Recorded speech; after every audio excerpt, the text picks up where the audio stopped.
your brother both directly asked your dad not to marry Camilla? Yes. Why? We didn't think it was necessary. We thought that it was going to cause more harm than good.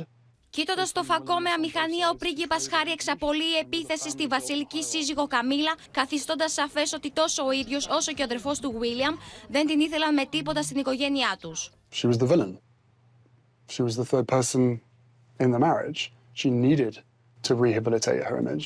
Στη συνέντευξη που παραχώρησε σε αμερικανικό δίκτυο, αποκαλύπτει τον τρόπο με τον οποίο έμαθε για το θάνατο της μητέρας του, υπερασπιζόμενος όσα έχει ήδη γράψει στην αυτοβιογραφία του. I was in shock.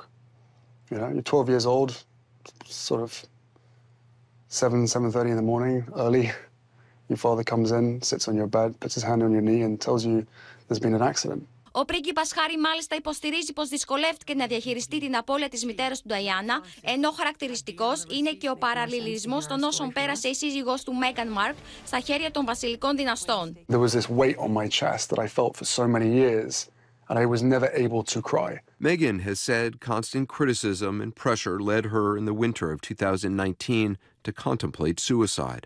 Το αποπέδι, όπως αυτοχαρακτηρίζεται, της Βρετανικής βασιλικής οικογένειας, μίλησε και για τη μάχη του με την κατάχρηση ουσιών. You write in the book about psychedelics, ayahuasca, psilocybin, mushrooms. You know, I would never recommend people to do this recreationally, but doing it with the right people, if you are suffering from a huge amount of loss, grief or trauma, then these things have a way of working as a medicine. Το παράπονο του Χάρι είναι πως δεν ένιωσε ποτέ προστατευμένος από το παλάτι, το οποίο, όπως υποστηρίζει, έκανε συμφωνία ακόμη και με τον διάβολο για να έχει ευνοϊκή κάλυψη από τον τύπο.